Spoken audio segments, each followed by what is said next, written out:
আসসালামু আলাইকুম। সম্মানিত দর্শক শ্রোতা, আশা করি সকলেই ভালো আছেন, সুস্থ আছেন।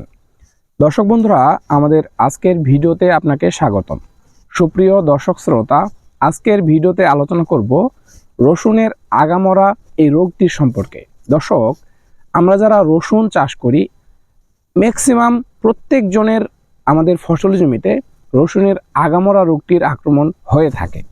দর্শক বন্ধুরা, আজকে আমরা এই আগামরা রোগটির দমন যে ব্যবস্থা সেগুলো সম্পর্কে আলোচনা করব এবং আলোচনা করব এই আগামরার জন্য আমাদের কি কি ক্ষতি হতে পারে, ফলন কেমন কমে যেতে পারে এবং কোন স্প্রেটি করলে আমাদের এই আগামরা রোগ সমাধান হবে।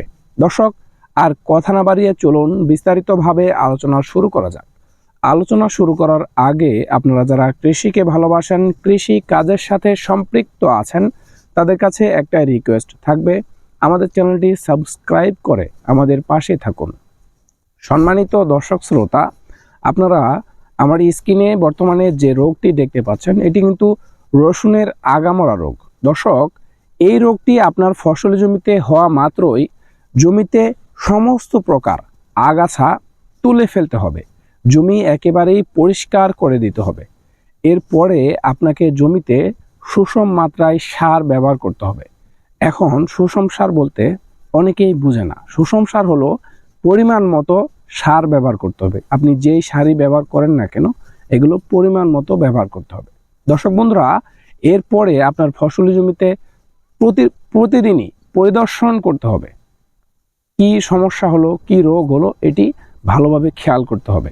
দর্শক, আপনার ফসলি জমিতে এই আগামরা রোগটি প্রাথমিক পর্যায়ে এই কাজগুলো করতে হবে।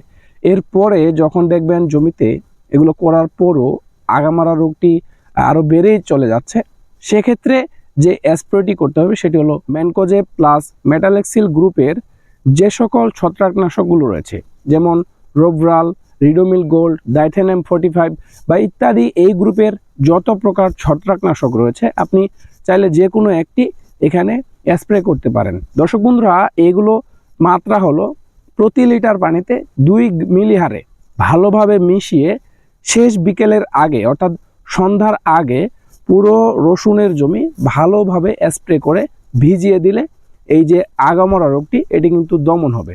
দর্শক, আপনার ফসলি জমিতে, রসুনের ফসলি জমিতে আগামরা রোগটি হলে কিভাবে দমন করবেন, কোন ছত্রাকনাশকটি এখানে স্প্রে করবেন, আশা করি সেটি বুঝতে পেরেছেন। দর্শক বন্ধুরা, আমাদের আজকের এই ভিডিওটি এ পর্যন্তই। এতক্ষণ সাথে থাকার জন্য অসংখ্য ধন্যবাদ। দেখা হবে, কথা হবে নতুন কোনো ভিডিও নিয়ে, নতুন কোনো বিষয়ে। ভালো থাকবেন, সুস্থ থাকবেন। আল্লাহ হাফেজ। আসসালামু আলাইকুম।